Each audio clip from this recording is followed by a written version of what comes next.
So good evening, everybody, and thank you so much for joining us today for this to celebrate both Giving Tuesday and childhood. So we've added a little tagline of our own to Bachpan Manao, Badhte Jao, Padhte Jao.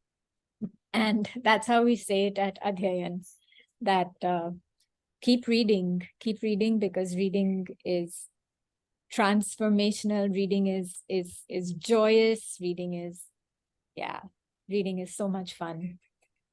Yeah, and we're so excited to have Nita lead this session and for the Bachpan Manao Badhte Jao Masterclass to happen with Adhyayan Foundation. The read aloud is something we all are so excited about. And I'd just like to start by introducing Nita. Nita started her career in hospitality and then moved to marketing, but education was always her first love. She worked as a Spanish teacher at Bombay International School and was eventually appointed as the head of junior school during her years there.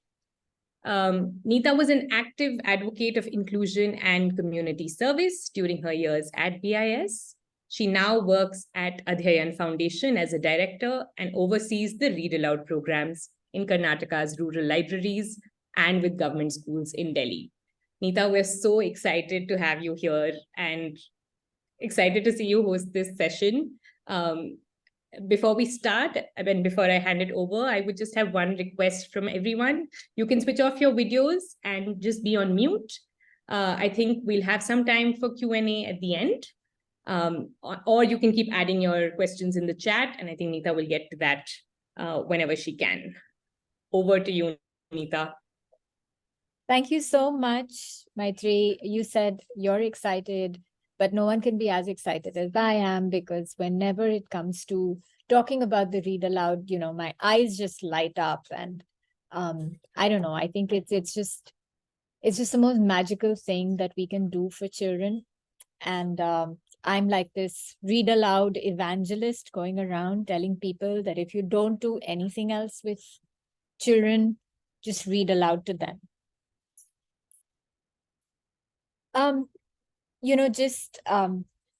It would be so nice if you could. We are quite a few of us. I didn't expect so many participants. When I checked in the morning, there were just like 20 participants who had signed up. But it would be great if you could just share in the chat your favorite memory of being read to as a child.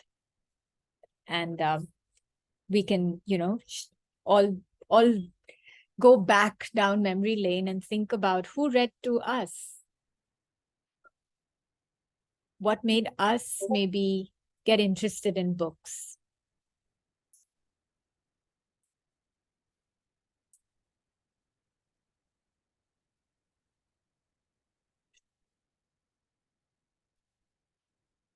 I see somebody was having difficulty in listening to me. Oh, no one read to you, but Reshma, but you read fairy tales. Okay. And you're largely a non-fiction reader. Read alouds don't have to be fiction. Your teacher, somebody's dad read. Yeah. Miss Lynch had the most, you remember your grade 2 teacher. How lovely. Diksha's grandfather. Oh, nice. Yeah, grandparents are the best.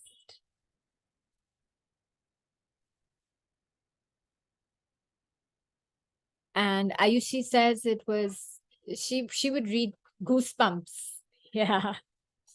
Divya Bhandari's English teacher. I'm glad, Reshma, that you read to your daughter. Don't stop, ever. Your mom, Pranay? How lovely. So it's teachers, fathers, grandparents, parents.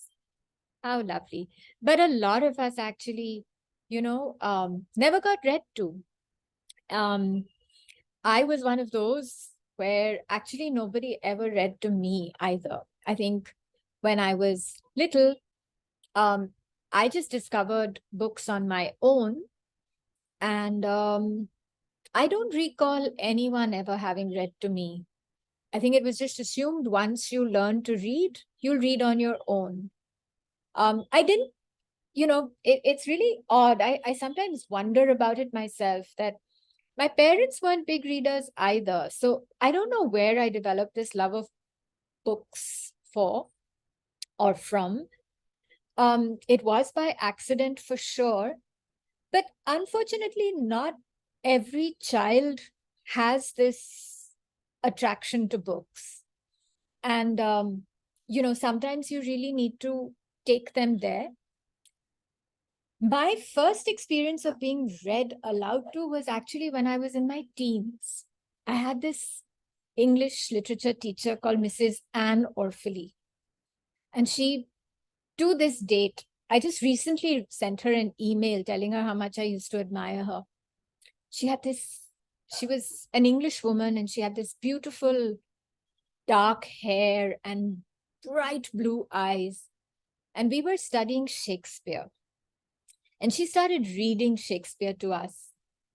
Shakespeare is something generally a lot of people find very difficult to understand because of the language involved. But Mrs. Orphaly just had to read Shakespeare to us. She didn't have to go into these long-winded explanations of what the text meant, because she read it so beautifully that it was so easy to understand. She read Emily Dickinson to us, and that's how I fell in love with poetry. And I owe my love of literature definitely to her. And that is why I chose to major in that. So I decided, though, that, I mean, I can still remember her so clearly. And when I became a teacher, I think I tried to emulate her a great deal. And particularly in primary, that was what I was known as, the storytelling teacher. I was the head of junior school, but the kids didn't really think of me as anyone but somebody who read stories to them. In fact, I'm going back to my school on Thursday. I've been called just to read a story again to the kids. It's something that I love doing, and I really feel that the bond that you form with a person who's reading to you is absolutely wonderful. This is a quote by a very famous middle school teacher called Donalyn Miller, who's written a couple of books, including something that I just finished, The Joy of Reading. In her book, The Book Whisperer, she says, "Reading changes your life. Reading unlocks worlds unknown or forgotten, taking travelers around the world and through time. Reading helps you escape the confines of school and pursue your own education. Through characters, the saints and the sinners, real or imagined, reading shows you how to be a better human being." And I do agree with Donalyn Miller. More than, the so-called education that we receive at school, it is books that teach us to be a better human being. It is through empathizing with our characters, taking their different perspectives, that we learn to become better. A little bit about the reasons why we should read to kids. I mean, if you still need a reason. There are studies that have been conducted in the US where they found that children who have never been read to, the difference between children who have never been read to and those who are read to daily, by age 5, the number of words that the children will be hearing, the gap between them, is enormous. I mean, the figures are here for you to read. But isn't this amazing? I mean, isn't this like mind-boggling that they call it the 1,000,000-word gap between children who are read to daily and children who are never read to? That's a lot of words. Now, what this actually means is that it's not different words. It's not million different words. But we learn language through exposure to language and exposure to words. And the more we hear words, the more we um, absorb them. The other thing, of course, is also that while in our spoken language, we use a lexicon generally, and this is, I'm talking about in a household where both parents would be educated. We use a lexicon of only around 5,000 words. That's the entire gamut of words that we use in day-to-day life. But in books, we encounter 3 times as many rare or unfamiliar words and richer words and vocabulary and turn of, a turn of phrase that's far more sophisticated than what we would in spoken language.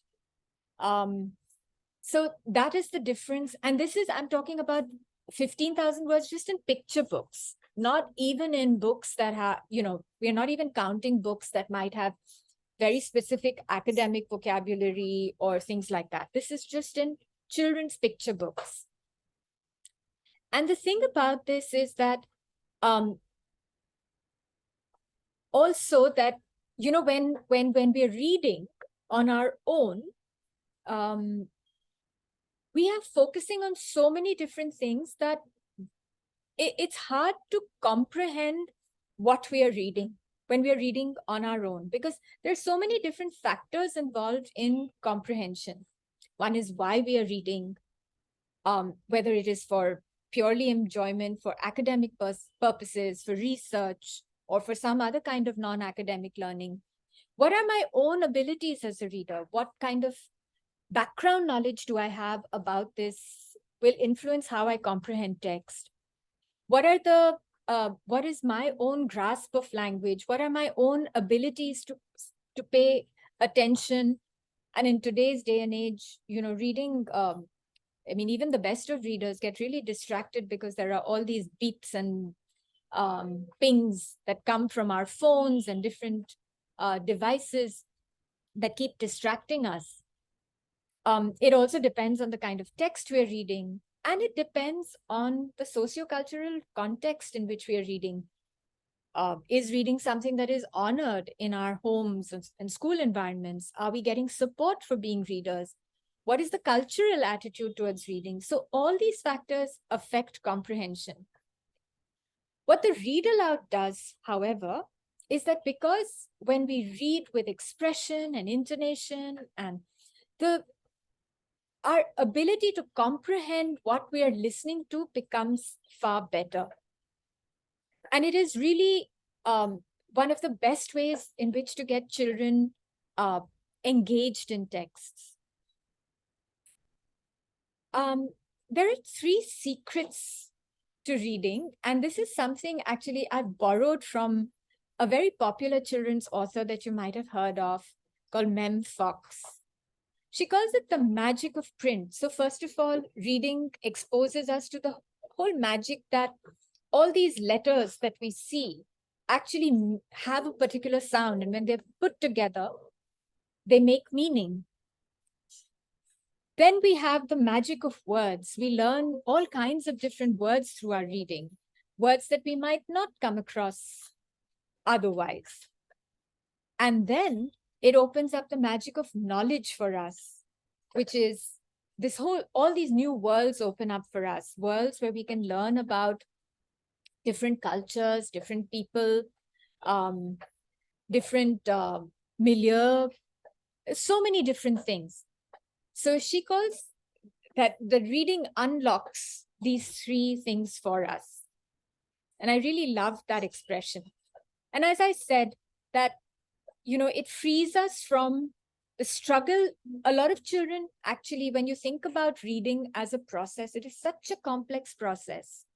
We take it so much for granted because we do it every day. But a lot of people who don't read fluently are struggling with the basics of decoding.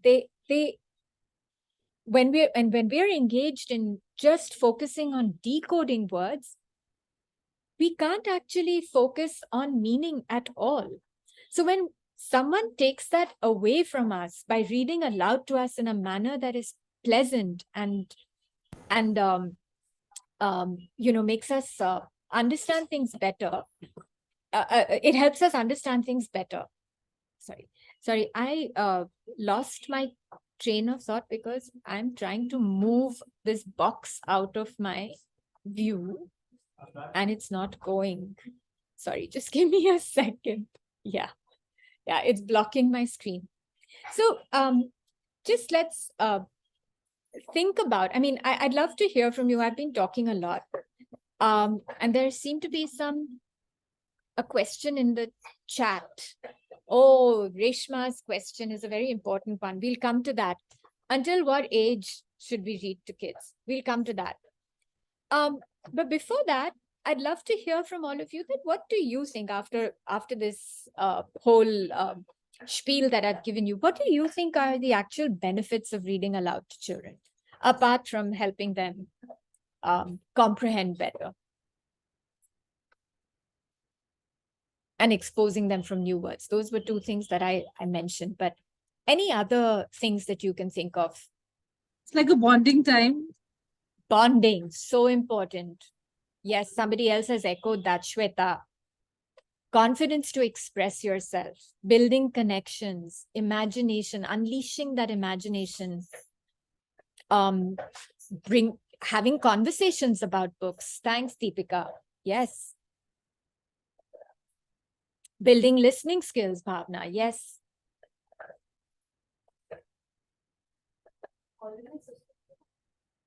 So let's look at it one by one. Somebody else has added understanding their world. Yes, Reshma, absolutely. So first of all, reading aloud helps to build foundational literacy skills, and the most important of which is print motivation. Without print motivation, children will not be attracted to books at all. But it also helps them develop an appreciation that those squiggles on the page make meaning. So that's print awareness. Those squiggles on those letters that they're reading have sounds associated with them. So that's phonemic awareness. Then there's phonological awareness, which is an important foundational literacy skill, which is actually knowing that certain sounds are similar, certain sounds are different. So, all those books with rhymes and alliteration, poetry, all these things are so important for them to hear, to develop phonological awareness. And when those are read in a manner that is pleasing, they develop an interest in it. So there's this, and of course, then there's this whole thing of building vocabulary. Reading, like we discussed before, exposes children to a whole range of vocabulary that they would not encounter just by speaking. You had mentioned in the chat communication skills, and also reading with expression themselves, developing that skill of reading with prosody, reading in the manner in which something is meant to be read. I think someone in the chat had mentioned role modeling good reading.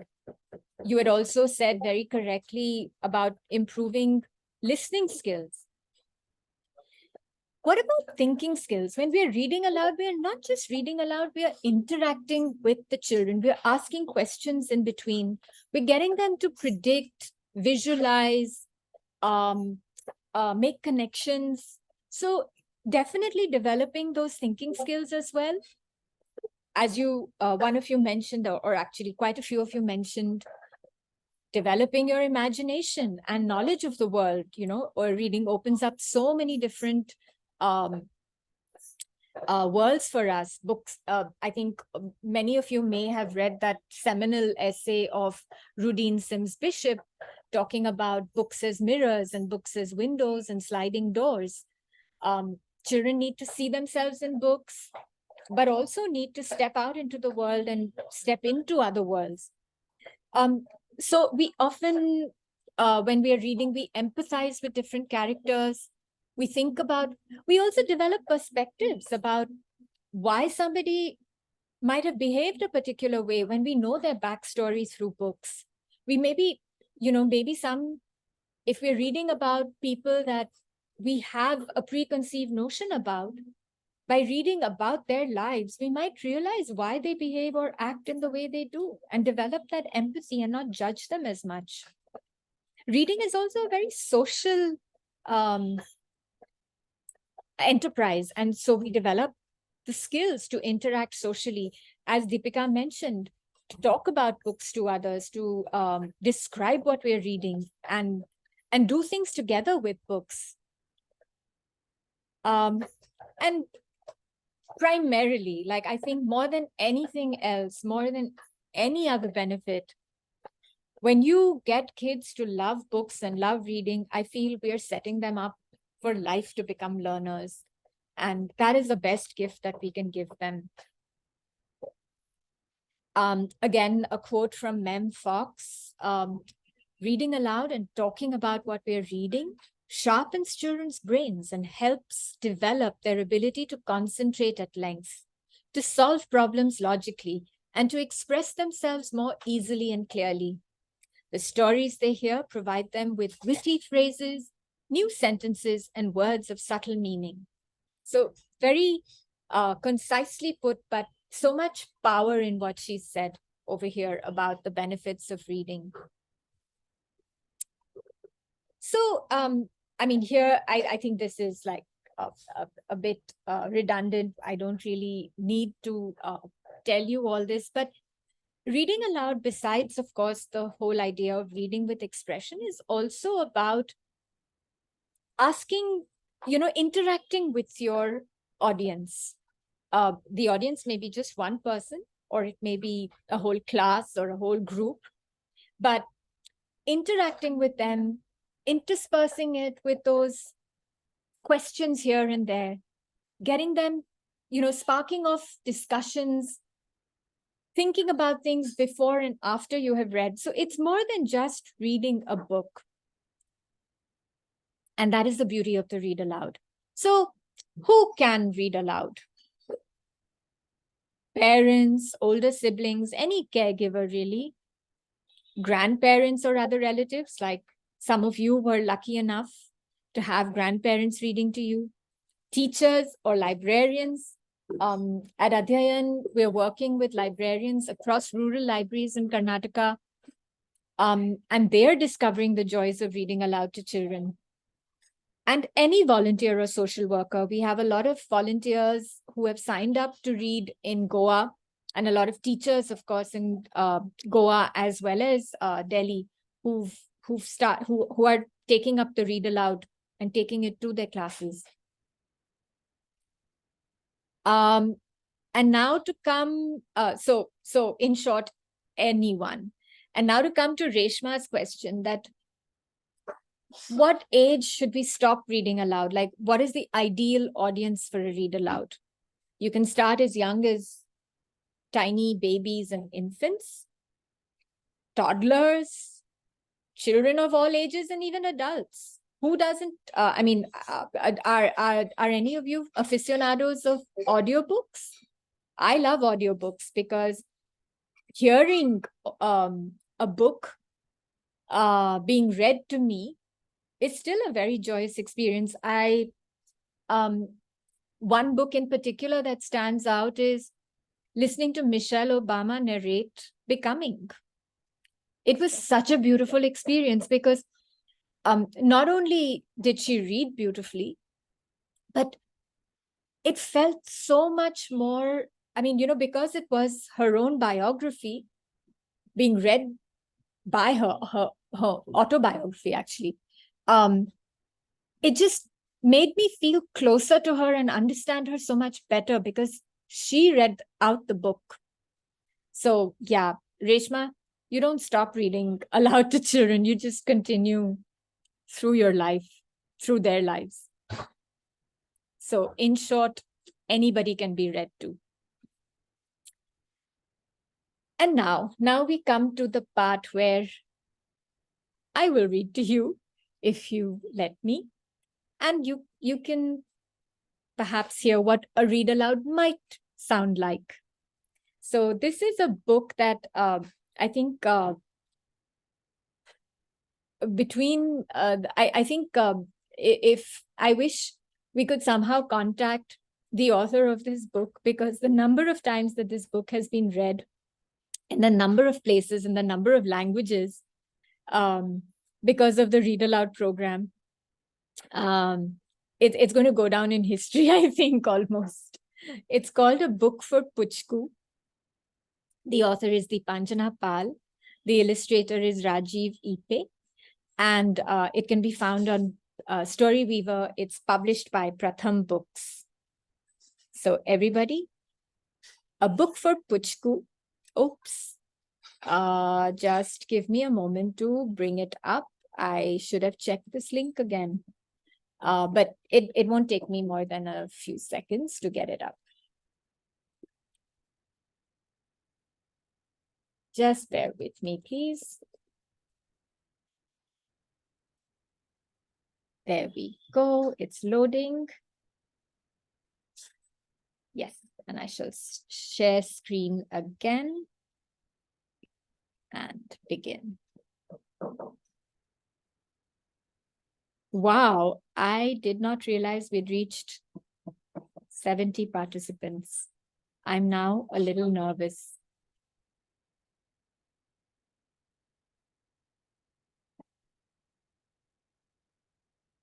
Okay, so here goes. A Book for Puchku, written by Deepanjana Pal,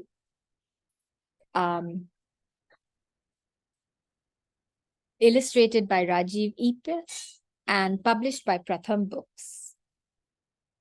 Oops, no, I don't want to read Koyal. Sorry. I want to read Puchku. Yes. Read story. Is it visible, the book, to everyone? Yeah. Yes. Great. Thank you. So when you see this, the cover of this book, where do you think Puchku might be from? Look at her big fish eyes. Look at her. Look at the title of the book. And do you have any guesses where Puchku might be from?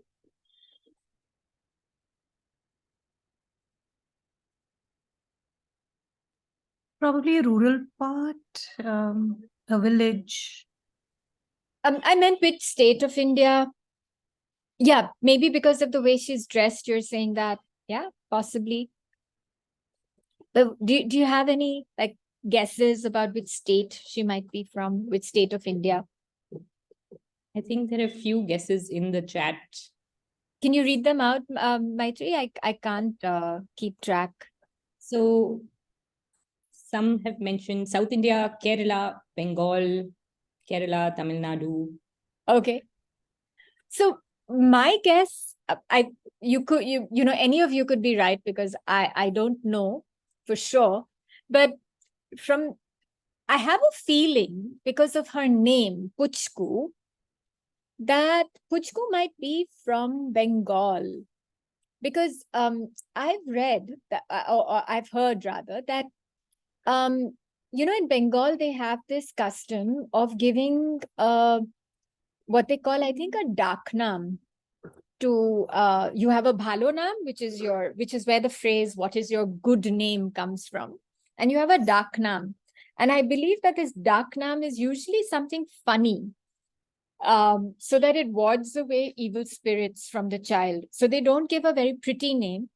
They have the name might be very pretty, the bhalo naam might be very pretty, but the daknam, which is what the child is referred to, is normally a very silly name. So that is why many Bengalis have nicknames like Munmun, Moi Moi, Mompi, Tompi. They don't really, you know, and it's meant to distract the evil spirits, is what I've heard. So I'm guessing because her name is Puchku, it might be related to that. And, you know, maybe her face is like a puchka. which is that golgappa or pani puri that they call in Bengal. I'm just guessing. And I also think that the author, perhaps Deepanjana Pal, from her name to maybe it's possible that Puchku is from Bengal.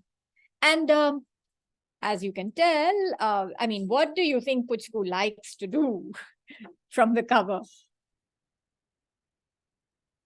Reading. Mm-hmm. Thanks. Is your name Adi or is the person who signed in? Thank you for that. Whoever answered, is your name Adi? Yes, ma'am. You're absolutely right, Adi. I think she loves reading. Look at her standing in this library, looking for what she needs to read next. Puchku, have a bath. Puchku, eat your food. Puchku, go to class. Puchku, get on the bus. Puchku, do your homework. But what is Puchku doing? Is Puchku interested in doing any of these things? All she seems to be doing is reading. And her mum is asking, in the way mums do, where is Puchku? Where do you think she might be?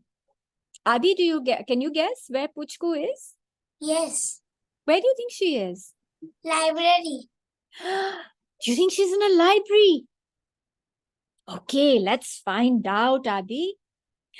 Look at her. She's sitting in the garden, and instead of chasing butterflies and dragonflies, look at her. She's sitting with a book in her hand. I feel, when I read about Puchku, I related to her a lot because I was a lot like Puchku as a child myself. I too was reading all the time. Puchku is busy. She has a book to read. Puchku reads all the time. At home, in school, in the park, in bed. Page after page, book after book. One by one, she's read them all. Why are you always reading, Puchku? Asks Boltu. Come, watch a cartoon instead, says Dodla. These are her friends who are trying to entice her away from books and cannot understand why she's reading all the time. But what does Puchku say? Books are so much more fun, says Puchku. Look, you see a circle? And this straight line? Push it in. Pull that out. And it becomes a letter. Line up the letters and you have a word. Words can be wise. Words can be funny. Words can be sad. And words can be sunny. When you put words together, they make sentences. And sentences become stories. Read it and whoosh! You're in another world. Did you notice how whoosh was written in such big letters? Like she's really getting transported into this big, huge world of imagination. No wonder she loves books. But today, Puchku is in a fix. She's run out of books to read. All the books she could reach in the library, she's read from chapter 1 to the end. Oh, look at her face. She's so sad. Look at her. What will I do? No more books to read, wails Puchku. But wait, what's that over there?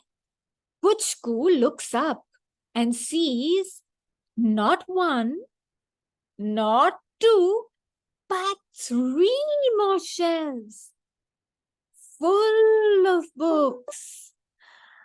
More books, Puchku whispers in delight.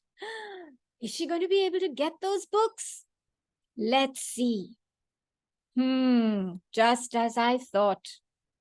All books have a problem, right? That's the whole point of stories. Every time we come to a story, there's always a problem. And we've got to figure out how this problem is going to be solved now. There's still one problem though. She is too short and the bookshelf is too tall. How can Puchku get up there? Any ideas, any of you? What would you do if you were in Puchku's place? If you had to reach up on those high bookshelves? Ladder. You could take a ladder. What else?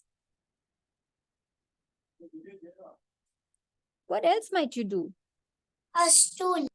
Stool. Very sensible ideas. But do you think Puchku is very sensible? She's got her head in the clouds all the time. So let's see what Puchku thinks she's going to do.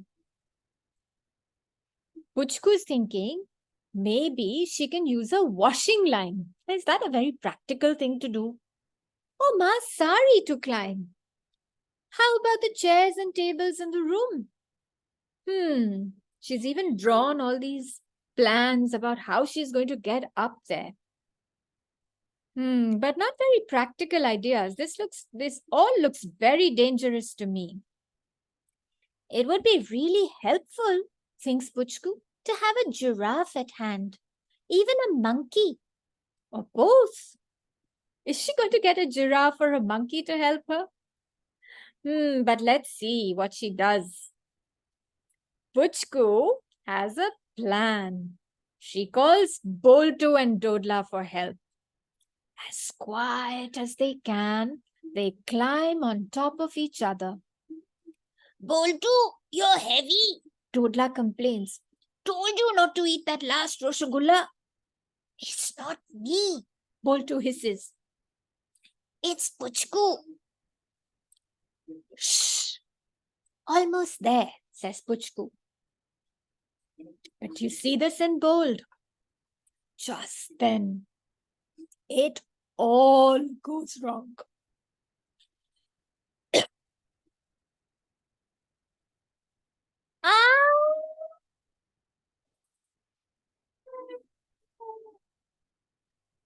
What's happened?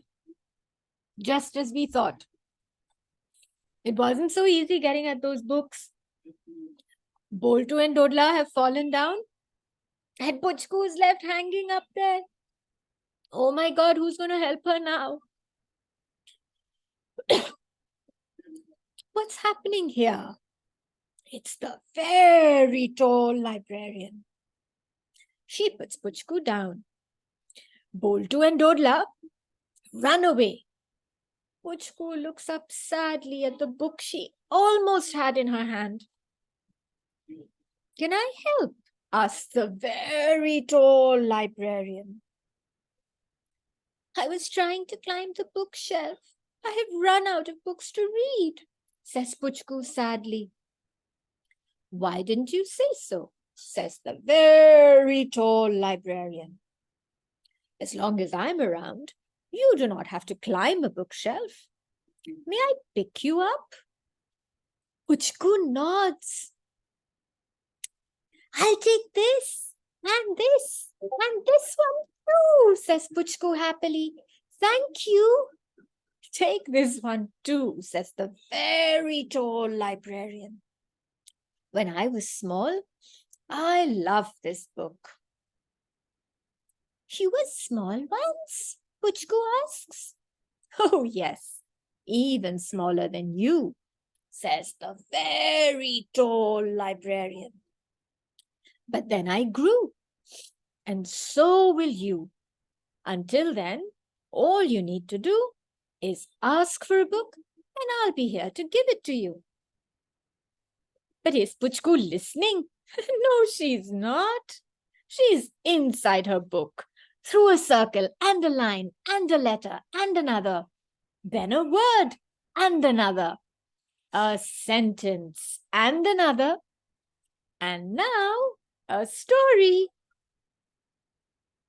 Because Puchku has a new book.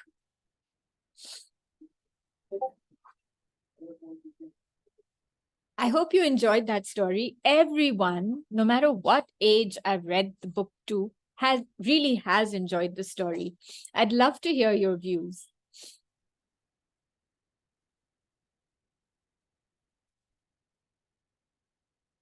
What was it like being, it's such a simple story. It's such a lovely little simple story, but did you have fun listening to it? Did you want to know what's going to happen in the end? Did you want to know how Puchku was going to solve her problem?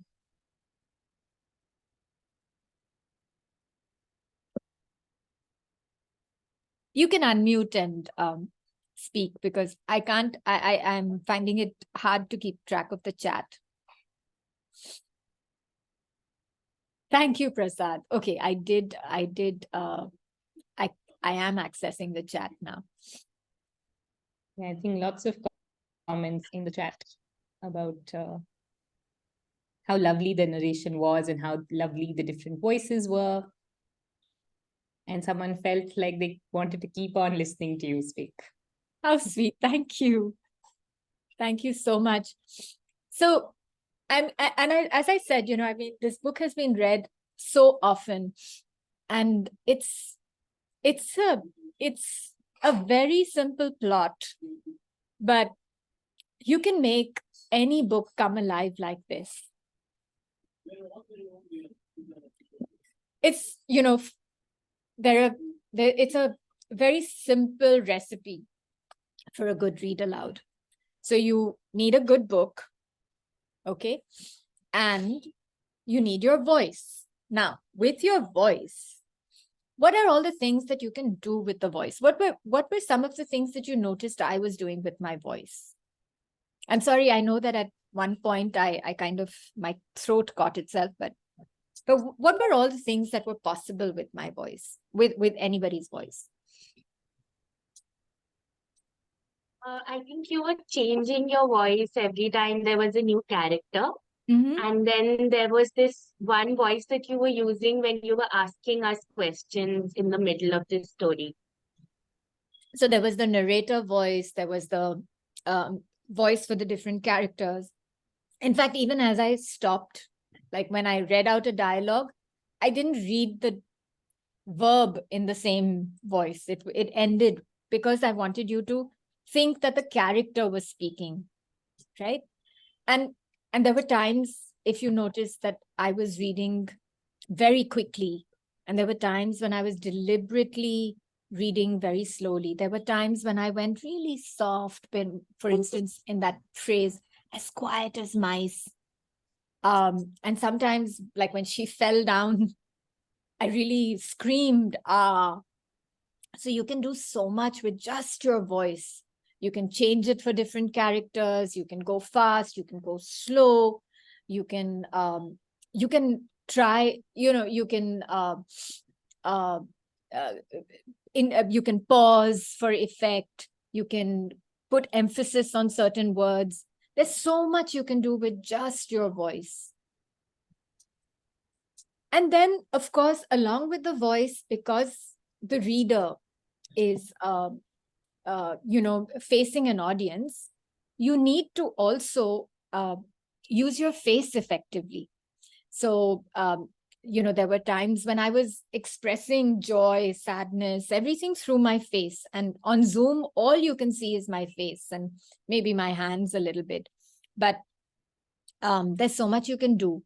And I know that on Zoom I couldn't make eye contact with you, but normally it's so important to have that eye contact with your audience, because actually while I was reading, I had no idea how it was going down, whether you were actually enjoying yourselves or wishing you were somewhere else. So it's really important to make eye contact with your audience normally. And there's so much you can do with your eyes, with your expressions and things. It just makes the narration come alive a lot more. And then there's the body. Sorry, was someone trying to say something? Yes. Yes, Adi. Why expressions are important for reading? Why do you think? You tell me. I'm sure you know the answer in your mind. Tell me, why are expressions important? Because then the audience will get understood what we are saying. See, I knew you knew the answer. You didn't need me to answer this. unless you use expression, if I had to read the same story without expressions, would you have enjoyed it as much? It would have sounded like I'm reading out of a textbook, right? And that would have been no fun. That would have felt like so boring. Right, Adi? Yes. Hmm. So you had the answer all along, as I knew you would. And then the third ingredient that you need is your body. And even though I'm sitting down in front of a Zoom screen, I don't know whether you noticed, whether you could see, me in the window up there, but whenever I said very tall librarian, I pulled myself up to my fullest height. When Puchku was excited, I was nodding my head vigorously. So all these things you can do with your body, even if you're seated in a chair. It's really possible, but it makes the telling of the story so much more engaging. And then there is the interactive element. It's not just about reading the story. It's also those questions that you pepper through the story. So, you ask questions that will ask, where you set up the background of the story, like that little bit of information about Puchku's background. It just makes you think about something maybe that you hadn't thought of before. You relate to the character. Oh, I have a friend also from Bengal who has a name like that. You automatically start thinking about that and you become closer to the character. Some books might be set in places that your readers may not have an idea about. So giving them a little bit of context, or not just a place, but maybe even a time setting, or some things that they're talking about might be completely unfamiliar to your audience. So giving that little bit of background knowledge before you start is so important. Then as you're reading, building up that idea of what do you think is going to happen next? Where do you think, what can you see in the picture? Why do you think they did this? Which then, maybe after the story, talking about which character did you like the most? If you were so and so, what would you have done? And in a book that maybe, that where you can have richer discussions, you might even say, why do you think the author wrote the story? What did you learn from the story? Do you have any questions from the story? This was about the story. This was a very simple plot, but some books can really give rise to the most amazing discussions about equity, discussions about stereotypes, prejudice, action that we can take, discussions about the state of the world, discussions about so many different things that, in my school, I used to have this Monday morning meeting where I would read to all the children in the school, about 200 of them at a time. And I would pick books that were both interesting, but also that would spark these discussions. We would talk about things like children with disabilities. We would talk about the environment. We would talk about so many different things. And just using the picture book as a provocation for these discussions made that Monday morning meeting so special. The kids would love to talk about what we'd read. And we maintained this even through COVID. And it was like the most precious time we had together. So some factors that you keep in mind during a read aloud is, choosing the book well. Books that are interesting, that are age appropriate. And when I say age appropriate, I don't mean that the language needs to be simple. I mean that the language can be simple or it can be very complicated, because children's ability to understand language is far better than their ability to read words. So from context clues, from so many different things, they'll understand even very complex language. But books that speak to the children, that are about things that would interest the kids. And I'm using the word children very loosely. That's because I'm very old. Anybody below 30 is a child to me. But, uh, books that would engage the person, the people that you're reading to, that has some relevance for them. While a lot of read-alouds are done with picture books, which have beautiful illustrations and things, I have even done read-alouds with books that have absolutely no pictures and have gone on for 45 minutes. And I kid you not, that the audience, which was my fifth graders, they did not get up from that room. There was nobody who asked, like they normally do through a class, can I go and have a drink of water? Can I go to the toilet? No one asked. They were just spellbound. 45 minutes I read at a stretch. And the book was such a beautiful book. It's Love That Dog. It was written in verse. We just read the entire book together. The other thing is, of course, creating a safe space. If the person who's reading aloud is more interested in disciplining the children and telling them to sit up straight and listen to me and don't do this and don't fidget, children will not want to listen to stories from such a person. Children need to feel comfortable. They need to feel welcomed. They need to know that they can speak their mind without being judged or reprimanded.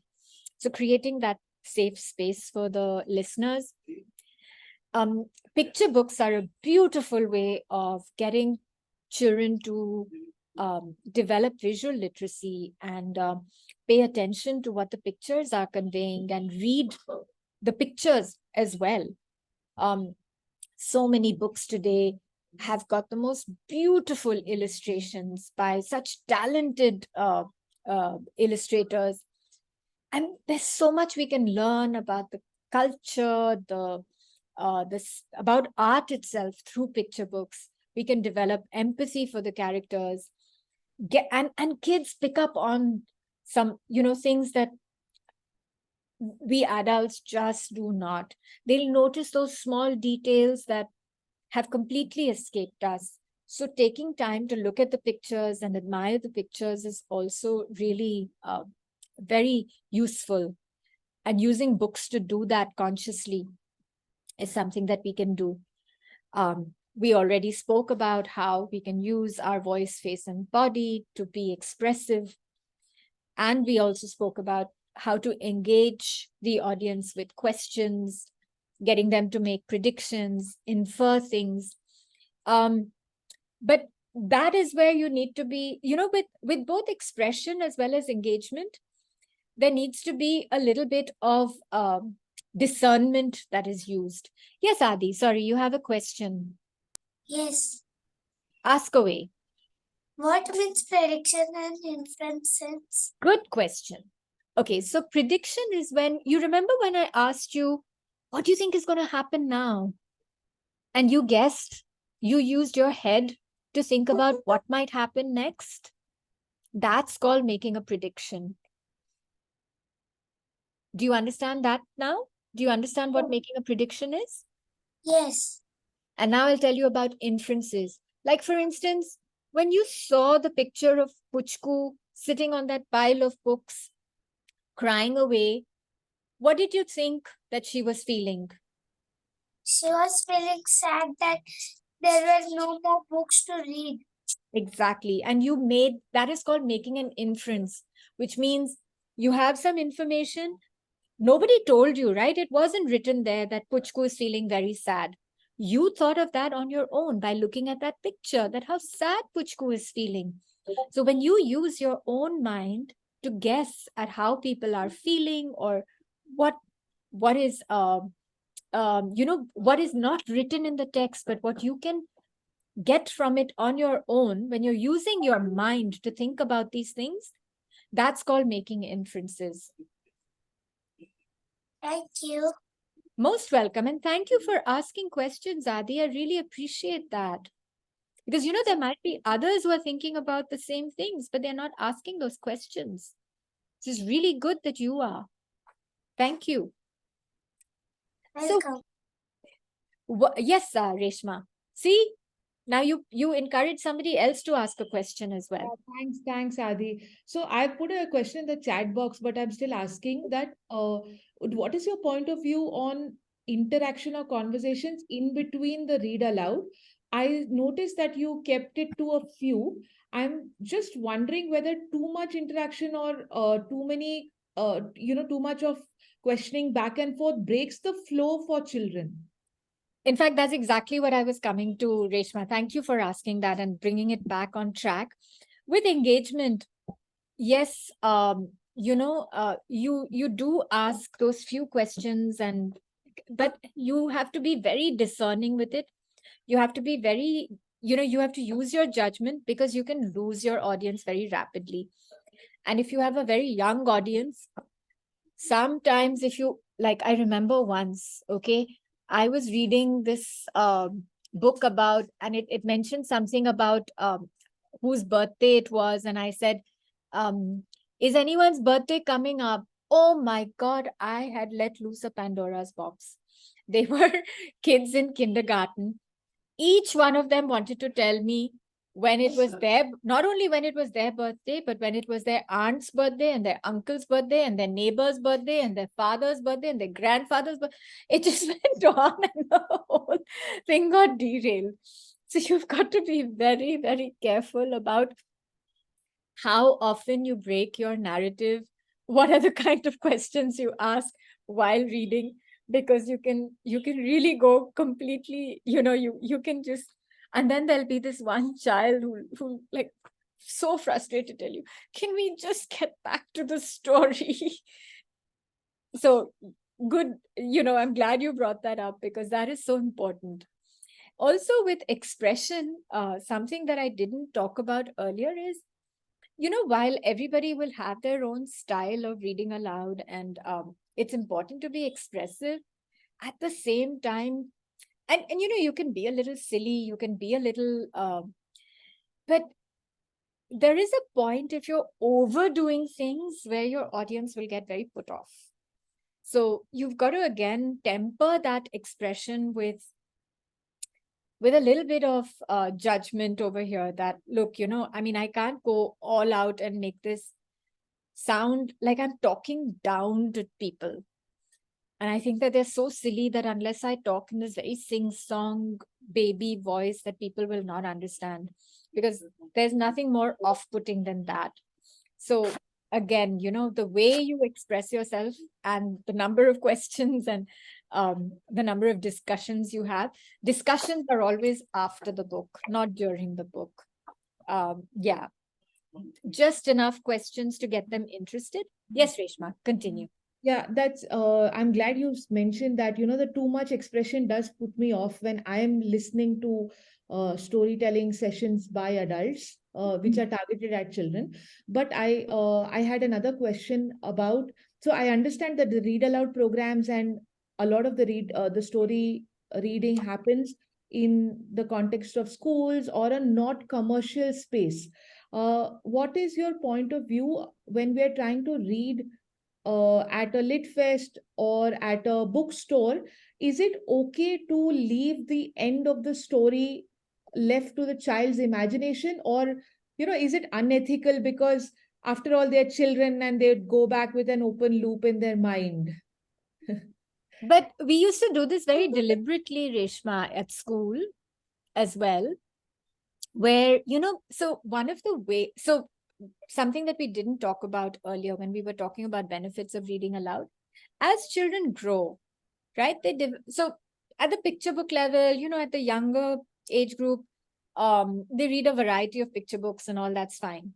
As children grow, they develop certain identities as readers, and they say, I like this kind of book. These are the kinds of books I read. Now, you want to get kids to savor a wide variety of genres and texts, right? And the read aloud is a great vehicle for that. Now, you obviously can, and as they grow, they want to read books that are longer as well, without pictures. So actually, reading reading enough, just enough to the child to get them interested, especially when you're reading to a child about, from a genre that they normally would not pick up themselves.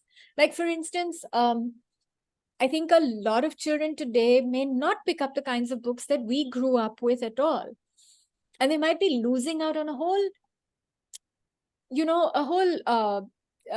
lot of books that would bring them great joy, but because their friends are all talking about Captain Underpants or the latest Percy Jackson books, they're not even looking at books that are not from that genre, or that, what their friends are talking about. So having these read alouds that are actually teaser sessions, where you just read a little bit to get them interested in the book, but then they want to pick up the book and read it themselves. I don't think that's unethical at all. That's very interesting, actually. And lastly, have fun while reading aloud, and that's the best way to ensure that your audience will also have fun. While I did say that I had no idea how you're reacting to my narration, I had a blast reading Puchku for the 50th time. I enjoyed myself. So, and I think that is conveyed. So I think that feeling of joy is infectious. So have a lot of fun when you're reading aloud. What does a good read aloud look like? This is just a little sketch I drew kind of to make it sort of very apparent what it does. The reader needs to be warm, empathetic, clear, expressive, and a fluent reader. So it's always advisable to have read the book at least a couple of times before you actually do a read aloud. Although I must confess, I have been put on the spot often and just told, pick up a book and read. But when you're familiar with that book, when you really know that book, you've actually studied all the nuances, and it tells in your reading. Your narration is that much more fluent. Make sure that your audience is comfortable, encourage curiosity. Your audience will then automatically be attentive and engaged. And actually, with this, I have come to the end of my presentation, so to speak. And we can open this up for a discussion for as long as you wish. I know that we had said up to 6:30, but I will not hold people till 6:30.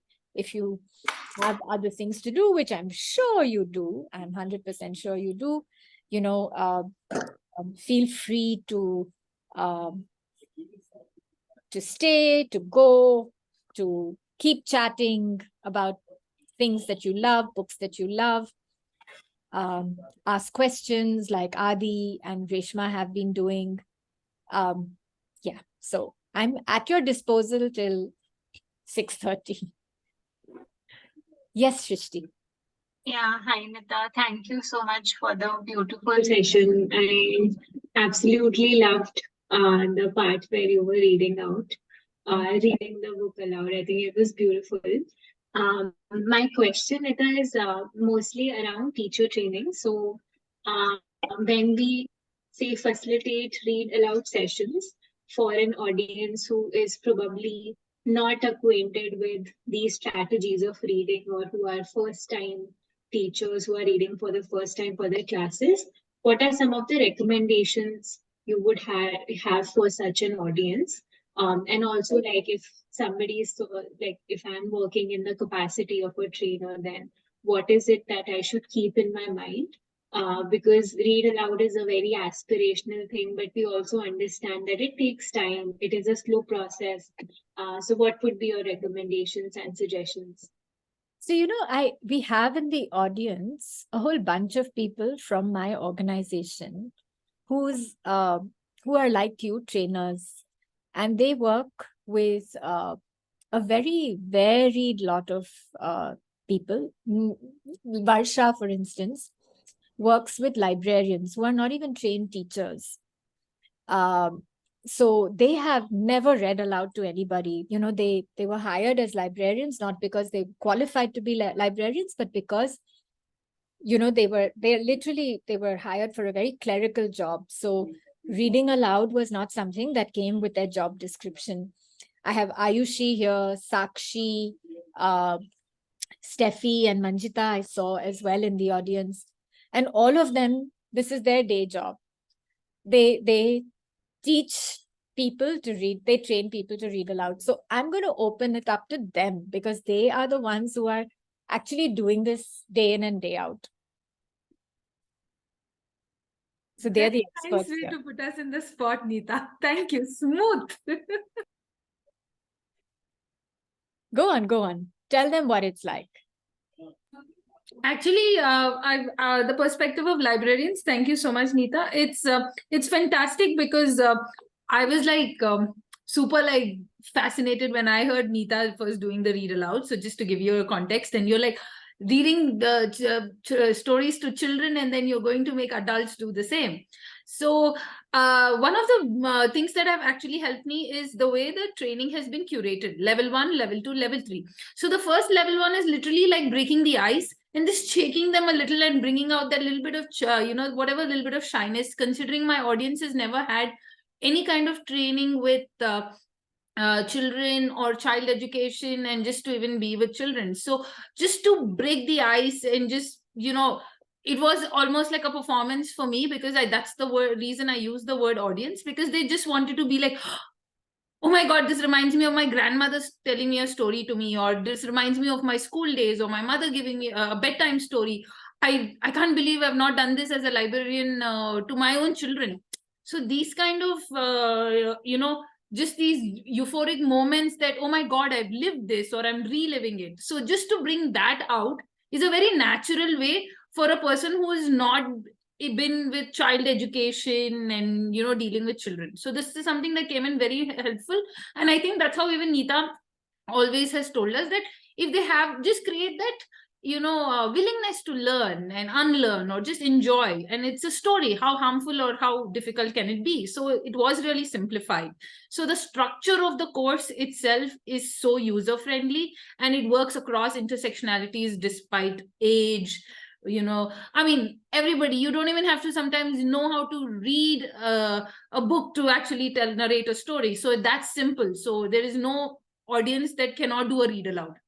They can be a person with just pictures and creating a story without the words in it. So the simplicity of the program itself is what I'm bowled over. So I will stand on my head if I have to get the audience interesting, because that's how simple and beautiful it is. Srishti, I hope that answered your question. But yeah, we kind of sort of, break it up, break it down for them. This read aloud manual that Maitri has shared, we have a few exercises in it that we make them do to get them interested. We give them a lot of practice. It's small bits. Get them to understand the nuances of, because everything takes practice. And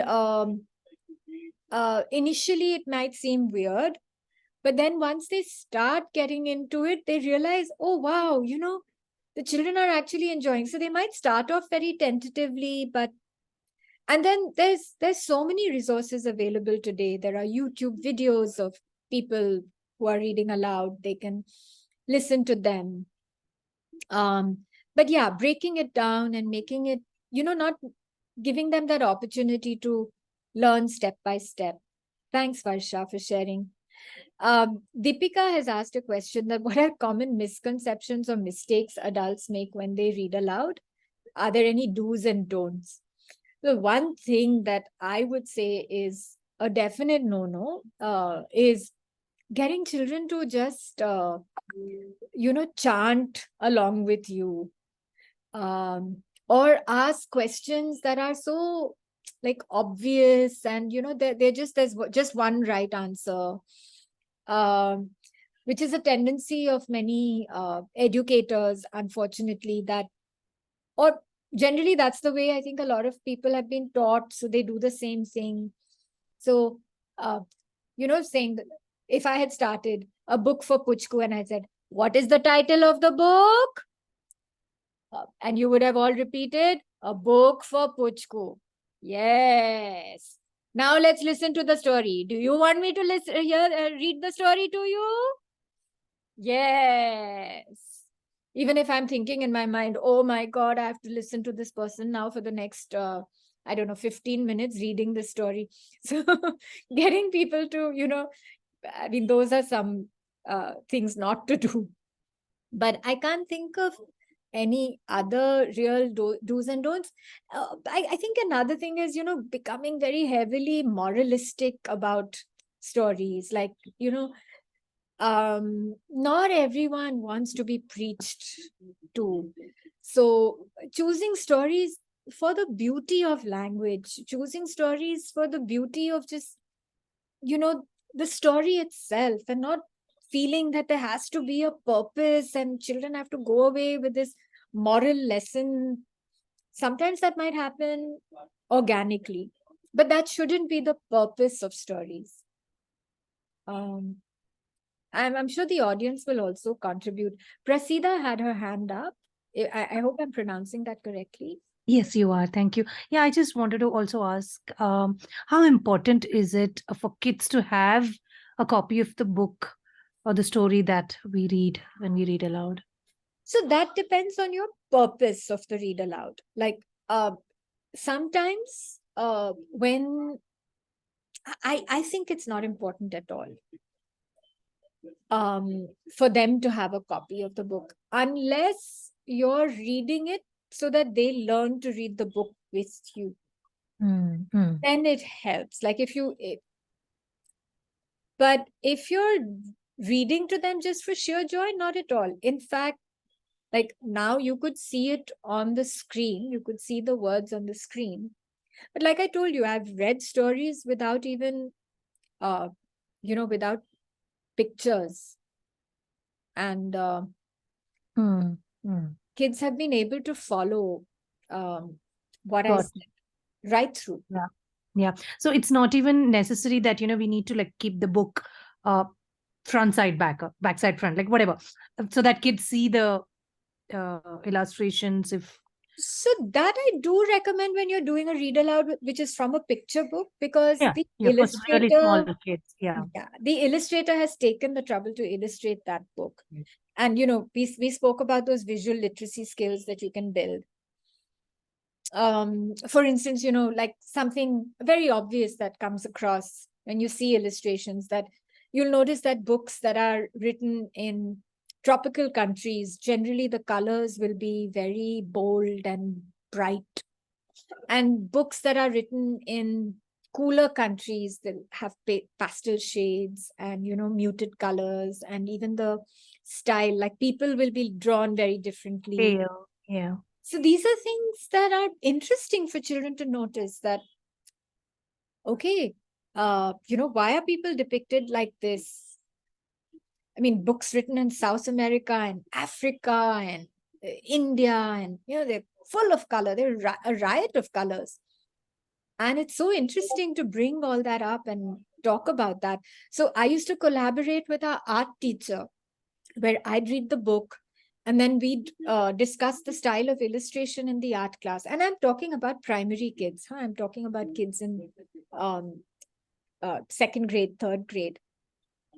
We'd have these amazing sort of, what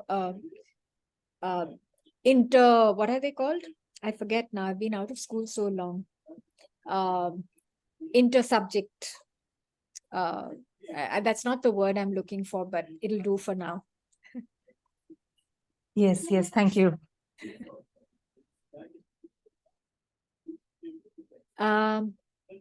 Yeah. So can we get access to this manual? It's open. Ritika had her hand raised. Yes, please go ahead. No, Nita, I think you covered the whole picture book bit, because we have always observed that teacher and librarians knowing, how every child can see the illustrations is a big part of the read aloud curation, experience curation as well. So yeah. And Nita, have you ever used a word list book for a read aloud? I'm just curious. A word list book. A wordless book. Just pick the A word picture. list. Oh, sorry. I misheard. A word list book for a read aloud. Not exactly for a read aloud, no, but I've not used it for a read aloud. Okay. Got it. No, I was just curious. I think maybe the reason for that is I don't think of myself as a very talented creator of stories. Right. Okay. So yeah, I think I might have inhibitions reading a book without. I'd get the kid. I mean, I would use it to get the kids to make up their own stories. But I confess I haven't ever used a wordless book.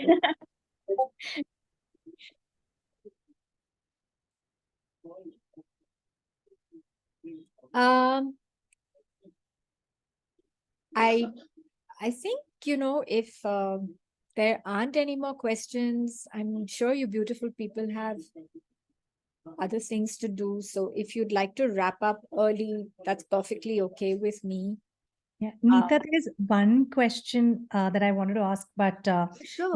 that's not regarding this webinar that you just gave, but it's I'm a children's book. I mean, I've started writing children's book myself, and I also do read a lot. So I'd really like to kind of look into more of your work, and so I hope I can get in touch with one of your team members, and I hope that. Please. Maitri has all our details and she'd be happy to share them with you. Yeah. Sure. Thank you so much. It was fantastic. Thank you. You're very kind, all of you. Thank you for staying back and chatting. It was nice. Otherwise, it was like this long monologue. Thank you, Adi, especially. I hope he's still here. Or maybe he got bored and left. But Adi was delightful. Adi, you're here?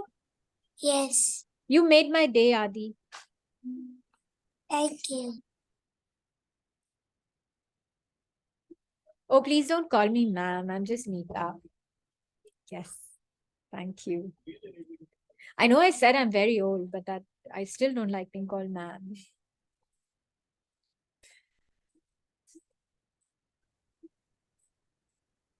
Thank you. Thank you all. You've been a delightful audience. I'm sad that we were such a large audience that more people couldn't interact, but thank you for listening. Thank you for being here and giving me your precious gift of time. Thank you so much for taking us through this. Thanks, Nita. Thanks, Nita, for a great session. I think if there are no more questions, we can close it out. Thank you all for joining in. There's a manual if you'd all like to have, I think, more reading lists.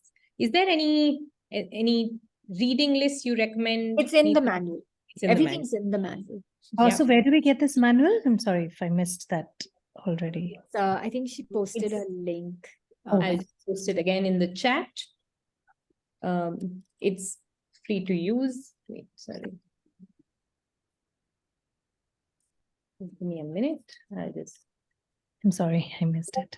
No worries. No. There's been a lot of chatter. Yeah. So yeah.